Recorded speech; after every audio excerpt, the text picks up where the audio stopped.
ध्यान संध्या उपासना के क्रम में आज की हमारी यह 28वीं कक्षा है। तो उपासना का जो प्रसंग चल रहा था उसमें हम ध्यान को लेकर बातचीत कर रहे थे कि जब हम ध्यान में बैठते हैं, आसन लगाते हैं, प्राणायाम करते हैं, प्रत्याहार का अभ्यास करते हैं, धारणा करते हैं, मन को एक ऐसी स्थिति में लेके आते हैं जब मन एकाग्र होता है, तब जाकर के ध्यान की प्रक्रिया शुरू होती है। और उस ध्यान में हम क्या करते हैं, वृत्तियों को देखते हैं, कौन सी क्लिष्ट हैं, कौन सी अक्लिष्ट हैं, कौन सी हितकारी हैं, कौन सी अहितकारी हैं। और उसमें हमने जिन वृत्तियों को ले रखा है वो है क्लेशों से संबंधित वृत्तियां, यानी मुख्य रूप से अविद्या से संबंधित जो वृत्तियां हैं। और अविद्या भी कौन सी वाली, कि हम अनित्य में कैसे नित्य का भाव बना लेते हैं, विचार कर लेते हैं और नित्य में अनित्य का विचार कर लेते हैं। तो इसको लेकर हमारी बातचीत चल रही थी। तो अभी कल कई लोगों ने मुझे बहुत सारी चीज़ें लिख कर भेजी, वॉइस मैसेज के माध्यम से कई लोगों ने अपने अनुभव साझा किए। तो एक हमारी कक्षा की सदस्या हैं, उन्होंने भी एक बात रखी। मैं उसी को आधार बना करके आज की बात आगे बढ़ाऊंगा, जिससे कि सब लोगों को समझने में एक सहजता हो। वैसे प्रश्न, शंका या समस्या उनकी व्यक्तिगत है, लेकिन ये हम सबके साथ किसी न किसी डिग्री पर, किसी न किसी स्तर पर हमारे साथ चलती ही है। तो मैं उनका प्रश्न रख देता हूँ, सीधा सीधा नहीं रखूंगा, तो थोड़ा बात को अलग से करके रखना पड़ेगा। तो वो जो बहन जी हैं वो किसी प्रोफेशन में हैं, कुछ उनका टीचिंग का कार्य है। तो उनको ऐसा लगता है कि अब तक जो इस प्रोफेशन में वो रही हैं, तो अब तक क्या हुआ है कि वैसा अध्यात्म पर काम नहीं हो पाया, यानी उस प्रोफेशन में जाकर के उनकी वैसी वृत्तियां बनी, अपने उस काम को करते हुए उस प्रकार की सांसारिक वृत्तियों में एक लगाव बना रहा, जुड़ाव बना रहा, उस पर लंबा काम उन्होंने किया है। अध्यात्म में वैसा काम नहीं कर पाए। तो एक बहुत लंबा समय संसार में, भौतिक वस्तुओं में, उन सब में चला गया। अब जा कर के थोड़ा होश आया है, तो इधर बढ़ें, उन वृत्तियों को कैसे रोकें जो उस व्यवसाय में, उस प्रोफेशन में इतना समय लगाया हमने। क्योंकि वृत्तियां बनी हैं, संस्कार बने हैं, तो वो अपना प्रभाव दिखाएंगे। तो हम सबके साथ भी ये चीजें हैं, हम भी कहीं ना कहीं किसी ना किसी व्यवसाय में हैं। कोई व्यवसाय नहीं है तो घर के कामों में हैं, और घर के कामों में भी लगे हुए हैं, घर के परिवार के सदस्यों को सहयोग दे रहे हैं। अ, बालक बच्चे हैं तो उनका पालन पोषण है, पढ़ाना है, या बड़े हो गए हैं तो शादी विवाह है, वो भी बड़े हो गए तो फिर पोते पोतियां हैं, बाकी चीजें देखनी हैं। इन सब में लगे हुए हैं, यानी जीवन का एक बहुत लंबा हिस्सा कहीं ना कहीं हमने खर्च किया है। तो उससे संबंधित जो वृत्तियां हैं वो परेशान करती हैं। और वो संस्कार बने हुए हैं तो उधर खींचते हैं। या हम इतने व्यस्त हैं, हम अपनी दिनचर्या में इतने इतने ज़्यादा व्यस्त हो गए हैं कि हम कैसे अपने लिए समय निकालें, उतना समय मिल नहीं पाता। और बड़ी समस्याएं इस रूप में चल रही हैं कि इन वृत्तियों पर कैसे काम करने के लिए, उपासना के लिए समय निकालें, ये भी हमारे साथ नहीं बन पा रहा है। तो कल की कक्षा में मैंने आपको बहुत सारे उदाहरण दिए कि जीवन के कामों को करते हुए, सामान्य कामों को करते हुए, घर में साफ सफाई का काम है, भोजन बनाने का काम है, नहाने धोने का काम है, इन सब में रहते हुए भी हम कैसे अविद्या की वृत्तियों को पहचान सकते हैं। एक एक वृत्ति को पहचाने, अनित्यता से युक्त होकर के कौन सी वृत्तियां हैं, नित्यता से युक्त होकर के कौन सी वृत्तियां हैं, कैसे हमने अपने भीतर अविद्या को बहुत गहराई से प्रविष्ट करा लिया है, इसको लेकर के कैसे हम सुधार कर सकते हैं, इस पर बातचीत हमारी रही।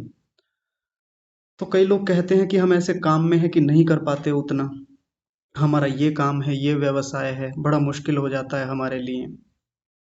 तो आज कक्षा में जब शुरुआत हुई तो जो वेद माता जी हैं या हमारे वकील साहब हैं, उन्होंने भी मेरे बारे में कहा कि खेती करते हैं, यानी मैं खेती करता हूँ और खेती में बहुत काम होता है, बहुत मेहनत लगती है।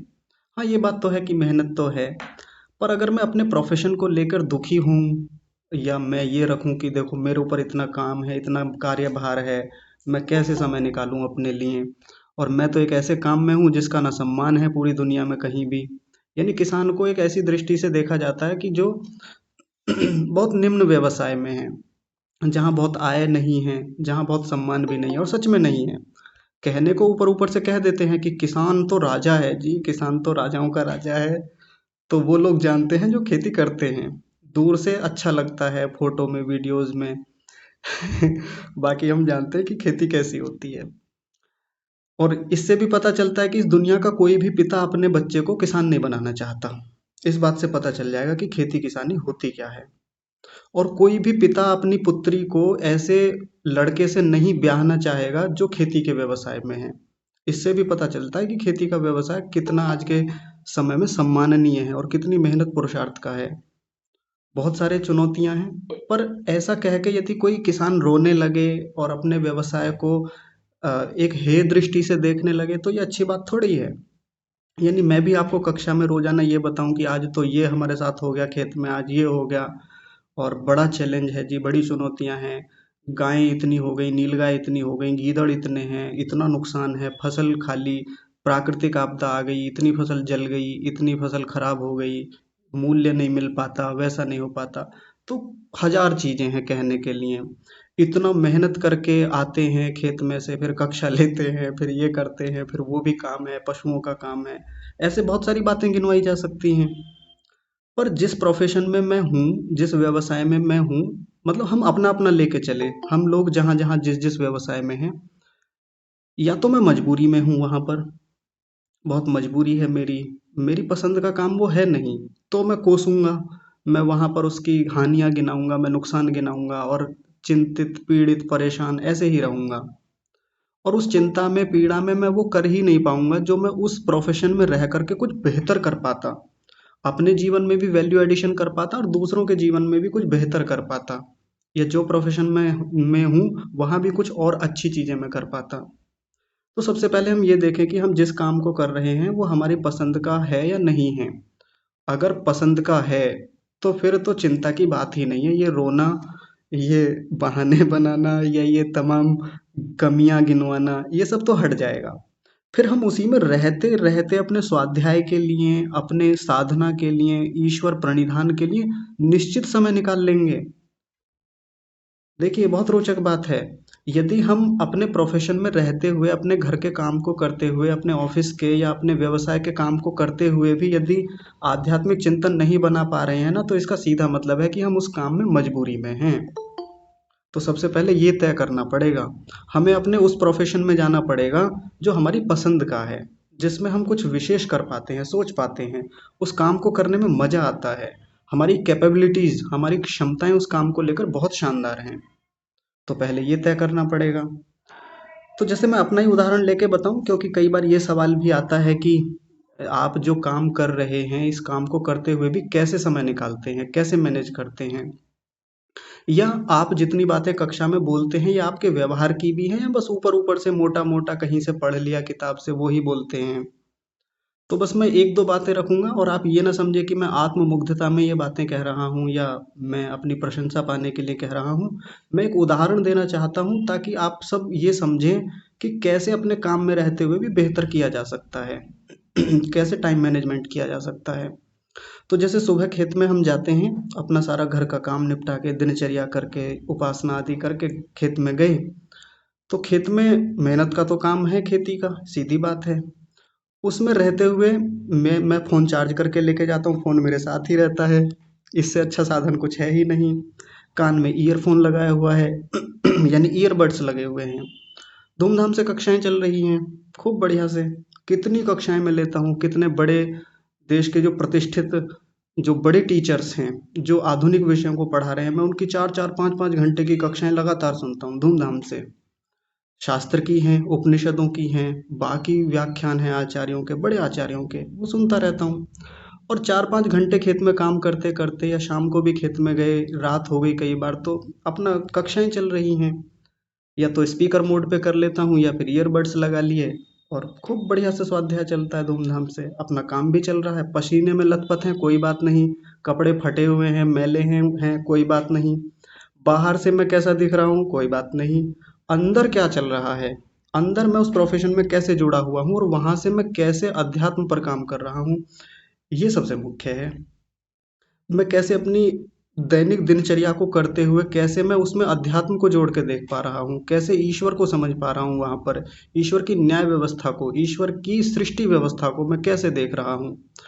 खेत में रहते हुए छोटे छोटे प्राणी हैं, छोटे छोटे जीव हैं, फसलें हैं, पेड़ पौधे हैं, खरपतवार हैं, उनको देखते हुए कैसे मैं समझूं कि इसमें परमेश्वर का क्या योगदान है।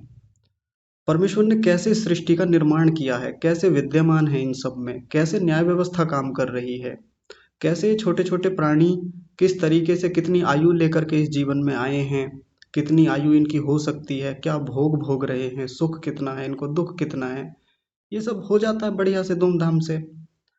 और यहाँ तक आते आते, खेत से आते आते, कई बार 1-2 मिनट का भी समय नहीं होता कि भोजन भी कर लें। हो भी जाता है, बिना दबाव के, बिना चिंता के, प्रसन्नता से, मस्ती से ये सब चलता है। भागते दौड़ते, जैसे आजकल युवकों का या बच्चों का एक होता है ना, चहल पहल करते हुए, नटखटपन से वो सब काम करते हुए, वैसे ही चलता है। क्यों? क्योंकि अपने पसंद के काम में हैं। इस काम को करते हुए रोचकता आती है, मजा आता है, उसमें कुछ बेहतर निकल रहा है, वैल्यू एडिशन हो रहा है। और हर दिन सोने से पहले एक संतुष्टि, जैसे सोने गए बिस्तर पर बैठे हैं तो संतुष्टि इस बात की, हाँ, आज का जो दिन मेरा गुजरा, आज का दिन जो व्यतीत हुआ, वास्तव में सदुपयोग हुआ इसका। आज कुछ तो वैल्यू एडिशन हुआ, मूल्य वृद्धि हुई मेरे जीवन में। आज मैंने कुछ बेहतर जीवन में किया। ऐसा नहीं कि मैं ढर्रे पर चल रहा था कि एक बस ये एक चक्र पूरा करना है, एक सर्किल है, बस उस इधर से चले एक बिंदु से उसी बिंदु पर आकर खत्म हो गया। ऐसे ही यदि मैं चक्कर लगा रहा हूँ तो मैं जीवन में क्या कर रहा हूँ, क्या मूल्य वृद्धि हो रही है मेरी। अगर ऐसे ही चल रहा है तो सोते समय क्या मैं एक संतुष्टि भाव से सो पाऊंगा? नहीं, बेचैनी रहेगी, एक कुलबुलाहट मन में रहेगी कि आज का दिन सही नहीं गया या जीवन सही दिशा में है ही नहीं। लेकिन सोते समय संतुष्टि हो, प्रसन्नता हो कि हाँ, आज उस चक्कर में नहीं घूमा मैं। जैसे एक ट्रैक होता है ना, जिस जहाँ किसी ट्रैक पर लड़के दौड़ते हैं आर्मी की तैयारी करने वाले, तो वो गोल घेरा होता है, उसी में दौड़ लगाते रहते हैं, जा कहीं पाते नहीं हैं, लेकिन उसी में घूमते रहते हैं। तो यदि मैं सुबह उठने से लेकर अब रात में सोने तक यदि मैंने 16 घंटे काम किया आज दिन भर में, तो मैंने अर्जित क्या किया आज? मैंने समाज के लिए क्या किया? मैंने मुख्य रूप से अपने लिए क्या किया? इन 16 घंटों में मैंने अपने लिए कितना आज समय निकाला, कितना व्यर्थ कर दिया या कितना समाज के लिए लगा दिया, कितना मेरे पुण्य बने होंगे यहाँ से, कितने पाप बने मेरे, कितना उत्तम वृत्तियां आज मैं पकड़ पाया, आज इस वृत्ति पे कितना काम किया, ये अविद्या की वृत्ति कितनी खत्म कर ली और ये विद्या से युक्त वृत्ति में कितनी वृद्धि कर ली मैंने। ये रात को सोते समय एक भाव बनना चाहिए, विचार होना चाहिए।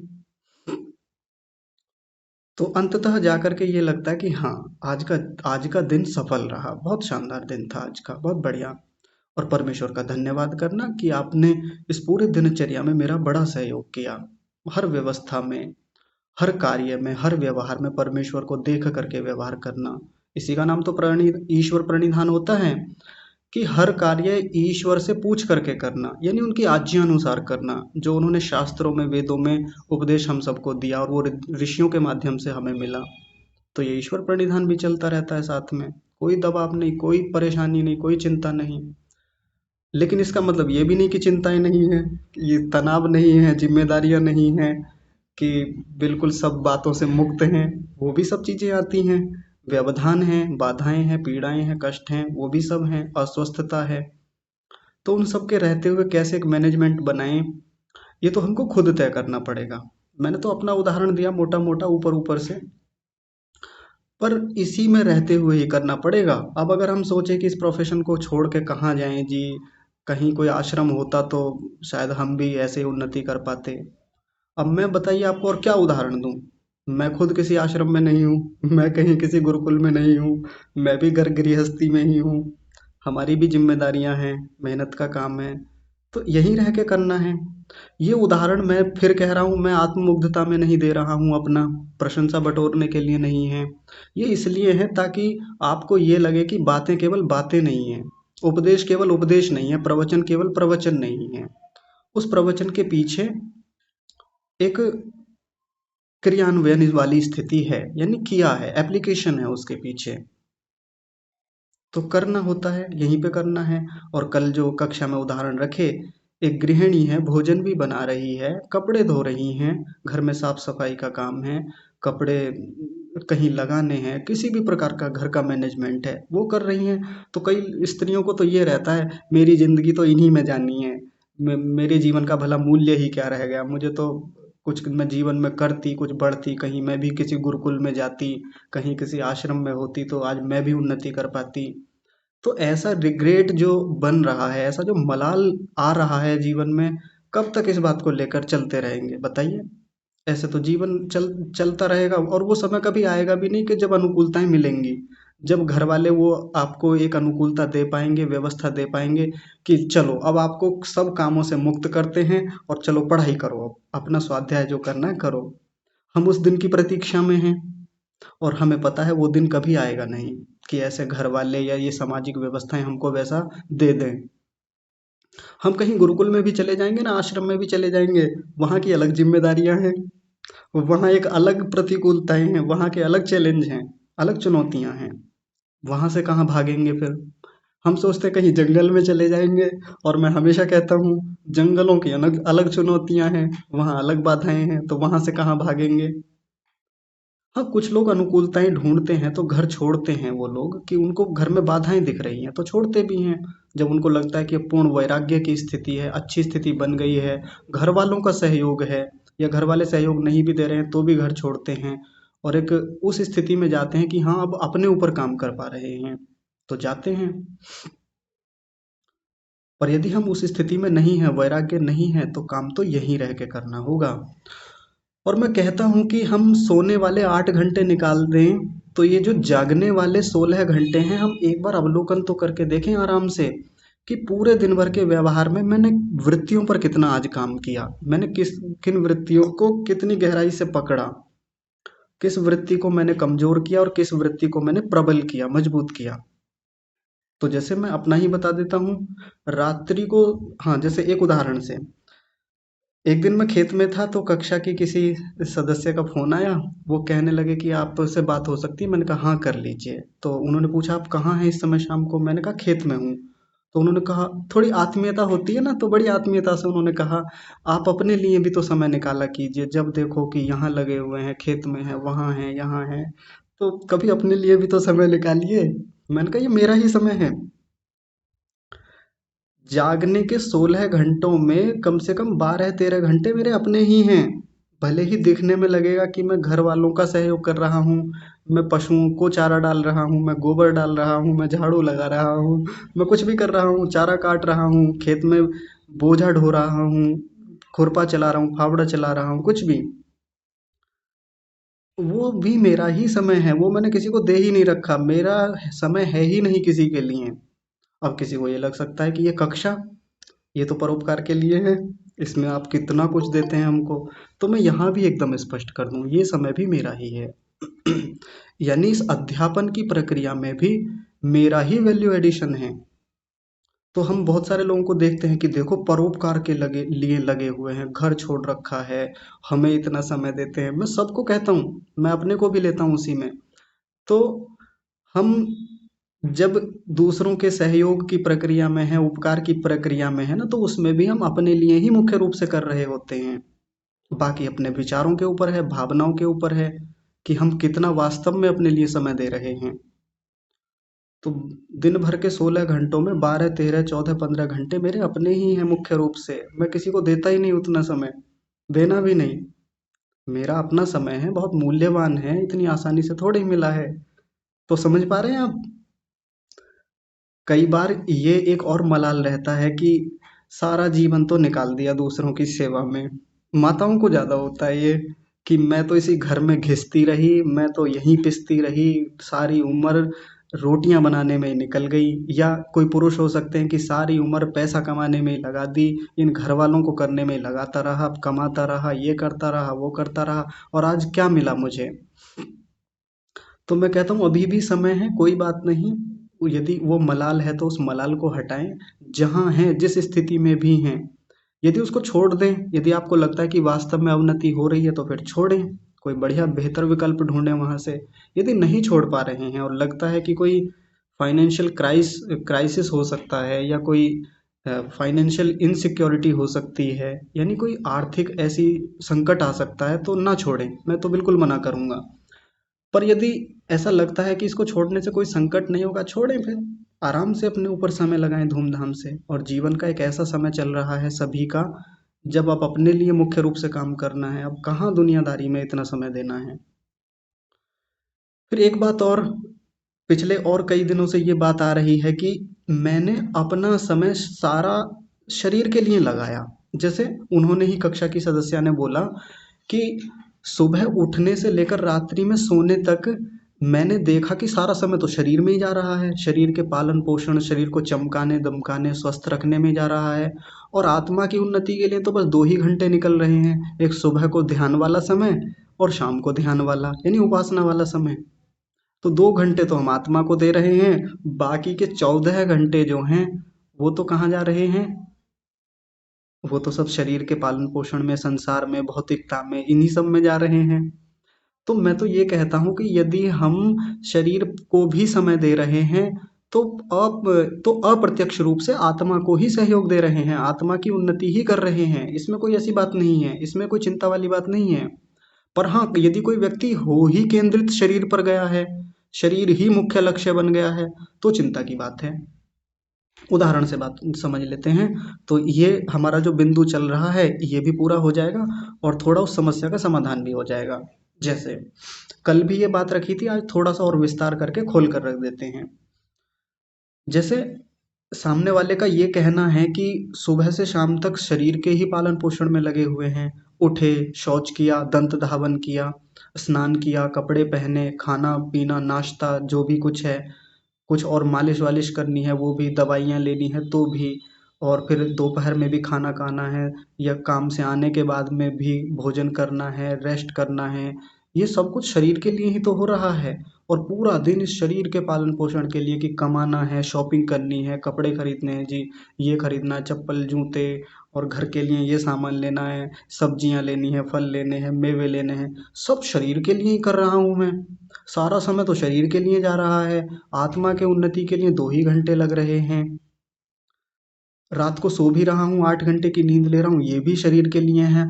आत्मा की उन्नति के लिए कहाँ समय निकल रहा है, ये चिंता हो रही है ना। लेकिन कल जैसे उदाहरण दिए थे, आज मैं फिर से ऐसे ही उदाहरण आपके सामने रखता हूँ। सुबह को दांत साफ कर रहे हैं, स्नान कर रहे हैं, शौच कर रहे हैं, तो हो तो शरीर के लिए रहा है, लेकिन मैंने बताया कि वहां भी ये अविद्या वाली वृत्तियों को जोड़ लें।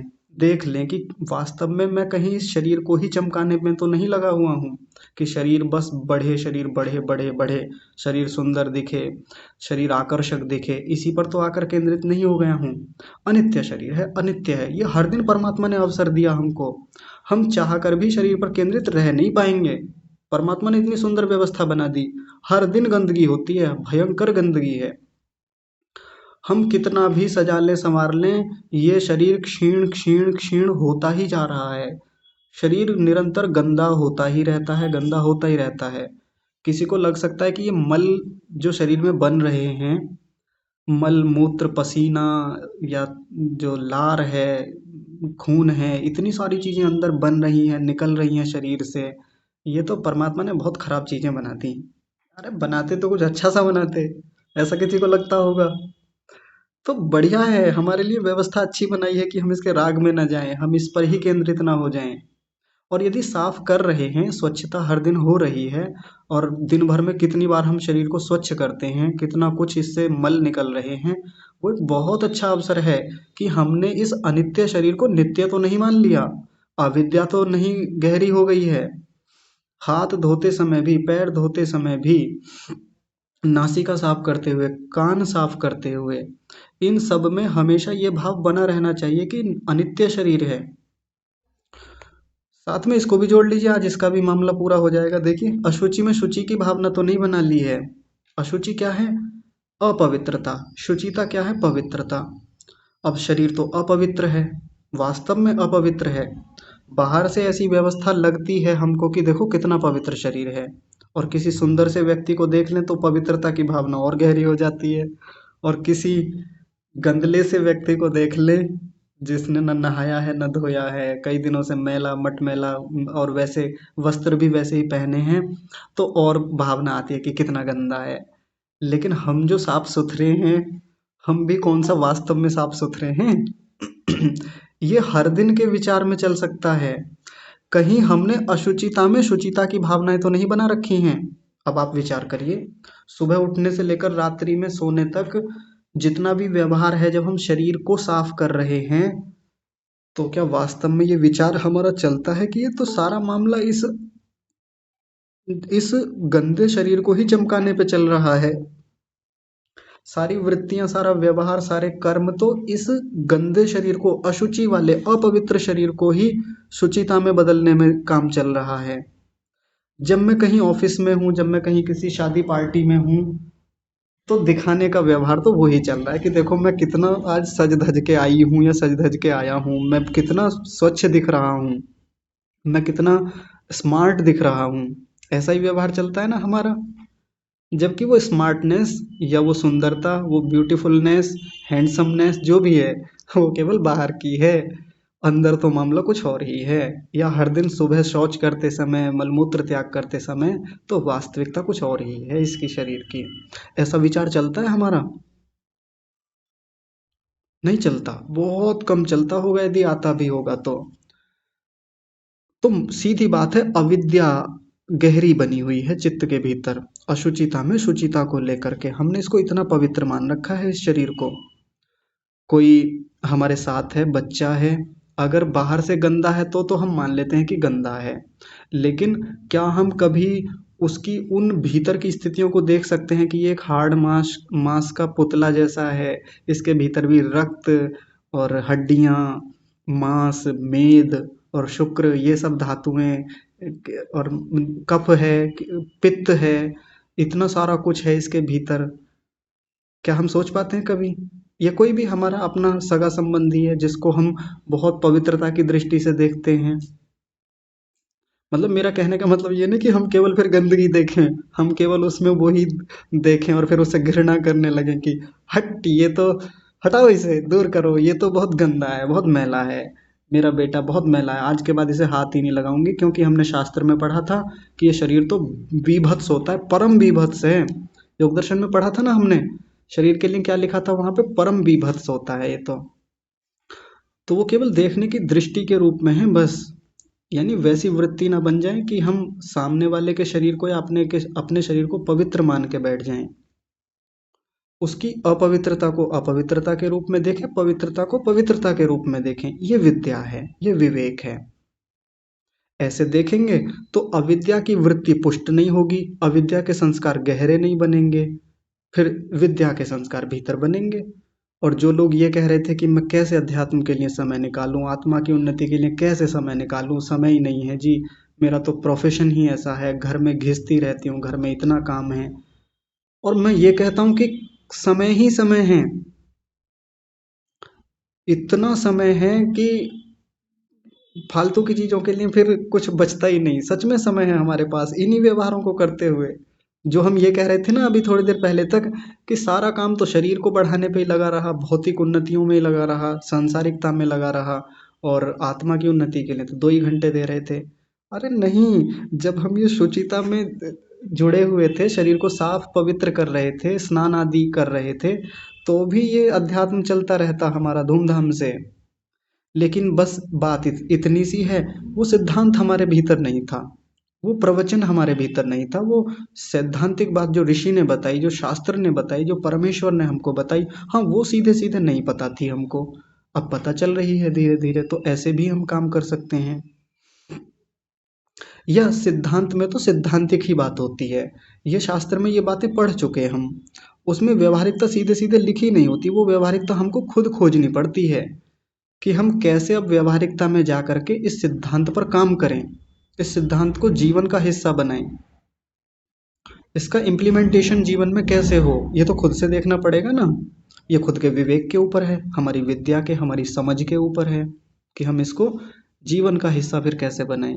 नहीं तो शास्त्रों में तो बातें लिखी हुई हैं, घर की अलमारी में वो बातें सजी हुई हैं, है ना।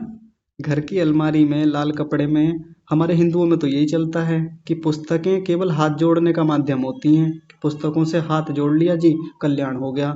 या प्रवचन सुन लिए जी, कथा सुनी, आज तो मजा आ गया कथा सुन के। या कथा हो गई थी, बस सुन ली थी। और अपने लोग भी ऐसे ही करते हैं। हाँ, आज उनका व्याख्यान बहुत बढ़िया लगा, आज वो बहुत बढ़िया प्रवचन दे के गए थे, आज तो हिला दिया उन्होंने, इतना शानदार प्रवचन था। आज तो इतना धुआंधार बोला उन्होंने कि अंदर तक, रूह तक कांप गई हमारी। वो सब सैद्धांतिक बातें हैं। अभी एक किसी ने मेरे पास एक लिंक भेजा फेसबुक का कुछ दिन पहले, आपको रोचक बात बताता हूँ, बहुत मजेदार है। कोई आचार्य जी व्याख्यान दे रहे थे। उतने प्रसिद्ध आचार्य जी नहीं हैं। तो मैं उन्हें सुनने लगा। मैं सोच रहा था ये व्याख्यान किस चीज को लेकर है। तो जब आप सुनेंगे ना, आपको मजा आएगा सुन करके। वो माइक पर इतने जोर से चिल्ला रहे थे, इतना भयंकर उनकी वाणी थी कि जो यदि कोई वहां स्पीकर के आसपास बैठा होगा ना, वो भी कांप रहा होगा। मुझे खुद यहाँ से ऐसा लग रहा था सुन करके कि इतना जोर से कमांड किसको दे रहे हैं, इतना तीव्रता से क्या व्याख्यान चल रहा है। तो मुझे लगा कि शायद कोई देशभक्ति का मामला होगा, कोई ऐसा व्याख्यान होगा कि किसी में जोश भरने के लिए ऐसा चल रहा होगा कि हाँ, लोग देशभक्ति के लिए प्रेरित हों, कुछ कर गुजरें राष्ट्र के लिए, विदेशी ताकतें इतनी बढ़ रही हैं, या ऐसा हो रहा है वैसा हो रहा है, तो उसके लिए चल रहा होगा। और जान करके आश्चर्य हुआ कि व्याख्यान गायत्री मंत्र की व्याख्या को लेकर चल रहा था। गायत्री मंत्र की व्याख्या कर रहे थे इतने ऊंचे स्वर में। तो कई बार ऐसे व्याख्यानों से हमको लगता है कि हाँ, देखो कितना बढ़िया व्याख्यान लगा आज। ये सब सैद्धांतिक बातें हैं, ये सब किताबी बातें हैं। जब तक वो जीवन में ना उतरें, जब तक हम ये ना देखें कि हाँ, इस बात को व्यवहारिकता में कैसे लाया जाए।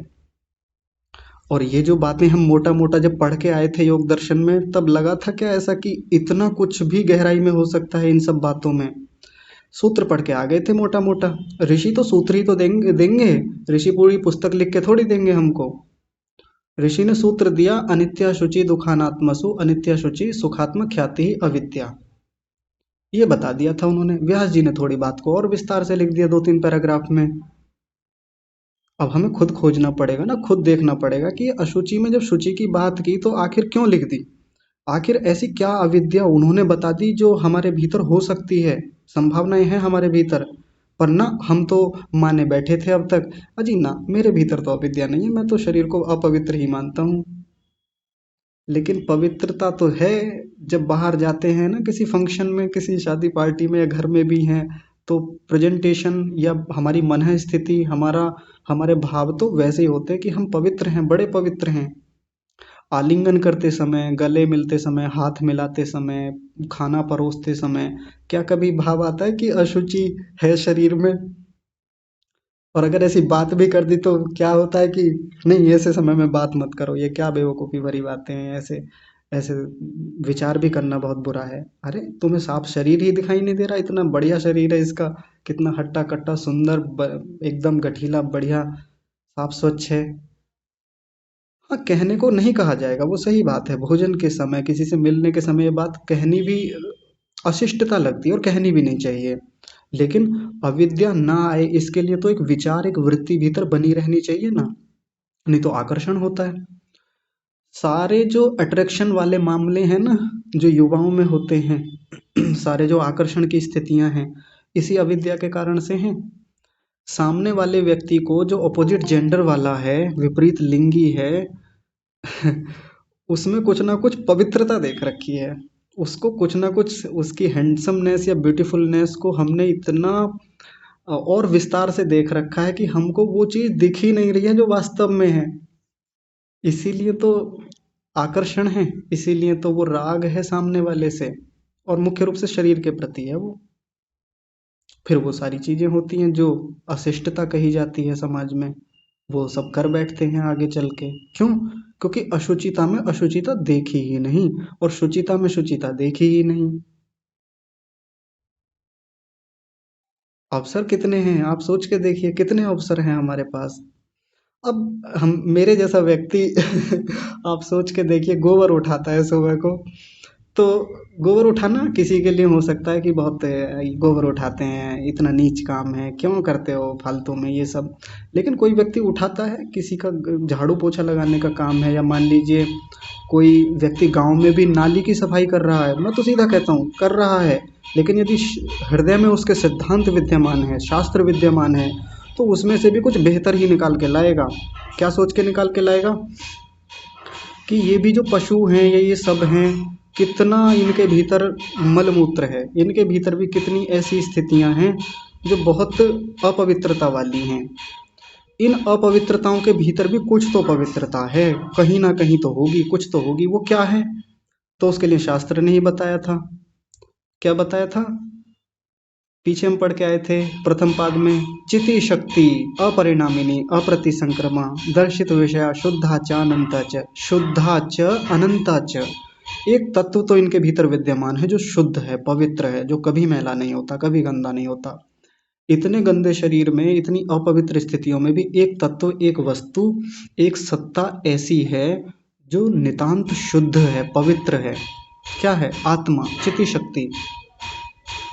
तो कोई व्यक्ति नाली साफ कर रहा है, कोई गोबर उठा रहा है, कोई बच्चों का मलमूत्र साफ करने वाली घर की माता है, ये ऐसा विचार कर सकती है?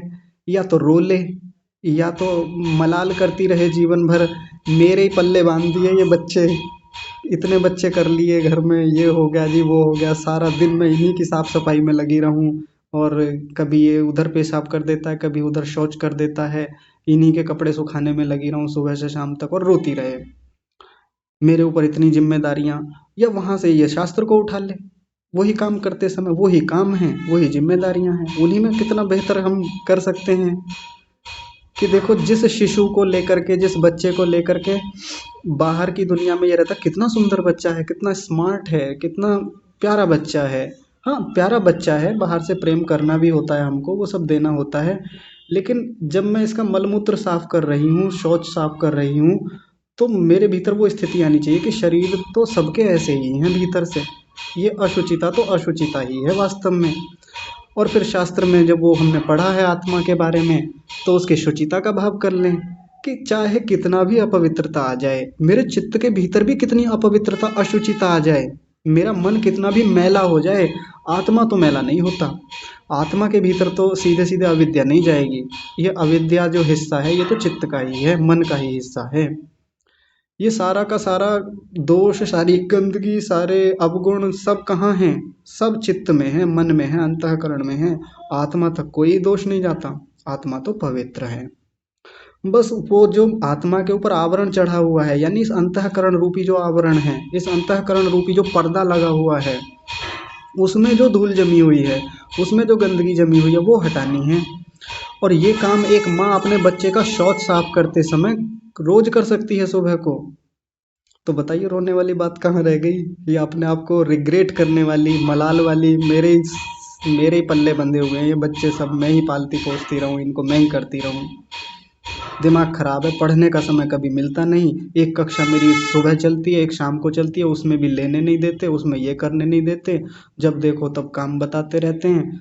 पुरुषों का भी ऐसे ही चलता है, कितने पुरुष भी इस काम में होते हैं, वो भी सुबह को बच्चों का मलमूत्र साफ करते हैं, बाकी काम है उनके अपने कार्यालयों के हैं। मैं कैसे समय निकालूं जी, कहाँ से निकालूं?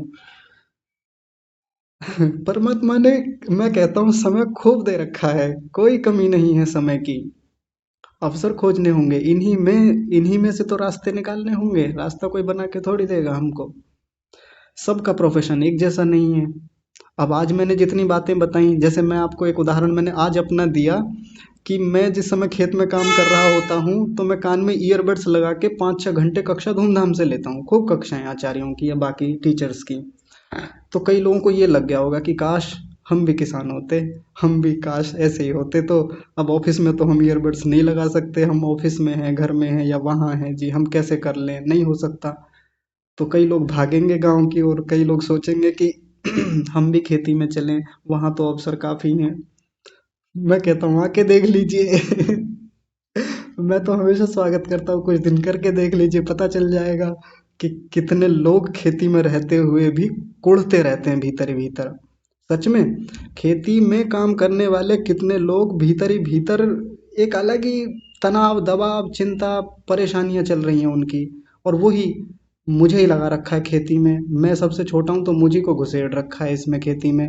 आप तो कार्यालय में रहते हैं, आप तो बाहर मज़े लेते हैं, सब घूमने जाते हैं। मैले कपड़े पहन के, गंदे कपड़े पहन के मैं यहाँ घिसता रहूँ मिट्टी में, इसमें गोबर उठाता रहूँ।